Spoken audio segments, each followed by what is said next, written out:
naman. Tapos na. Tapos na tayo. Instant lang. Kuya, Oh, break naman tayo. Nakihina ako. tiisin mo na lang. May isa pa, oh. Sige, baka naman mamanghi ako. Sabi ni ma'am, sayang kikitain natin. Tiisin mo na lang yan. Ito na, oh. Enjoy. Pwede ko pakarga? Pakarga?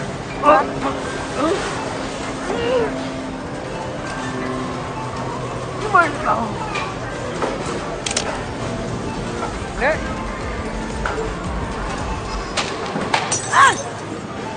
Ayan! Nabasag ko yung pinamili ko! Ma'am, bakit po? Ano pong problema? Eman... Ay, nako! Ayan! Binasag ng anak mo mga pinamili kong Christmas decorations. Ang mahal pa naman ang mga to! Po? Magkano ho ba yan? Babayaran ko na lang. 1.5. Po? Sige naman mo!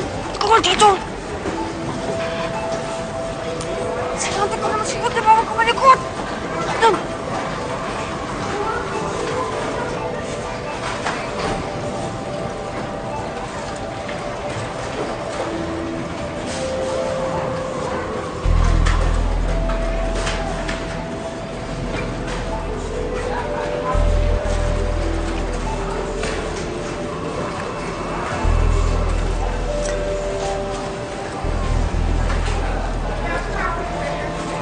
Pasensya na po, ma'am.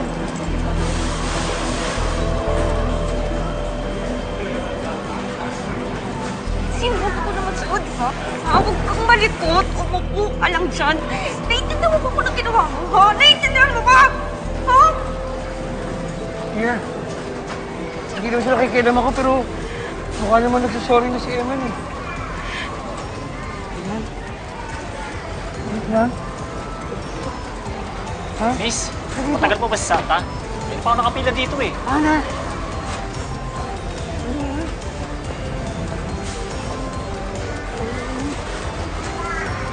Oh, Ria. Oh, bakit ka umiiyak? Wala po, ma'am. Miss, hindi pa ako nakapila dito. Tumahan naman ang anak mo. Baka pwede balik sa Santa sa trabaho. Anak? Ria, lagi ka nang late sa trabaho. Nagdadala ka pa ng anak mo dito? Alam mo nang bawal dito yan, di ba?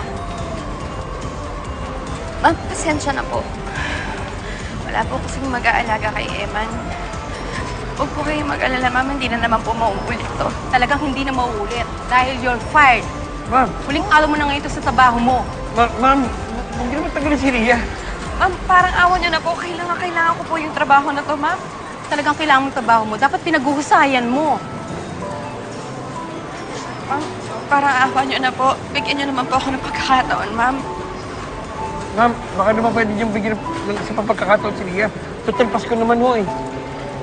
Pagkatapos ng shift mo mamaya, ibibigay ko na yung buong sweldo mo. Ma'am, yung bang bonus na kukuha ko pa din? Siyempre, hindi. Huwag naman. Awa naman kayo. Tal, ikaw mahilig ka makisali. Tanggal ka na rin sa trabaho mo. Oo. Marami kayong makikitang kapalit nyo. Maraming walang trabaho din sa Pilipinas. May mga tambay nga dyan sa kanto, malalaki ang tiyan. Miss, matagal pa ba? May hinahabol pa akong last full show. Pasara na nga yung boot na yan. Sir, sarado na yan. Sarado na yung boot namin. Lihado na ito, mga pasaway, sakit sa ulo.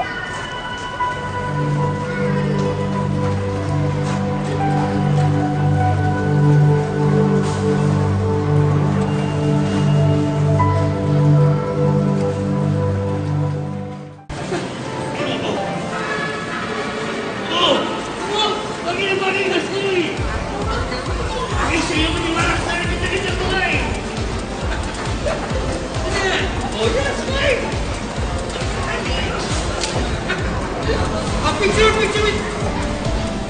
Santa, may kasama ng elfo! Yan!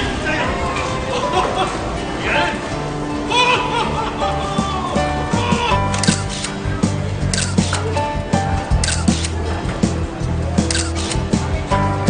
Oh, ano ba? Okay na okay. Hulog ng langit si Nico sa mag-inang Ria at Eman. At dahil araw-araw silang nagkikita mula sa pagiging simpleng magkatrabaho, ay na-develop ang relasyon ni Ria at Nico sa pagiging magkasintahan. Hindi nagtagal at nagsama sila sa ilalim ng iisang bahay bilang isang pamilya.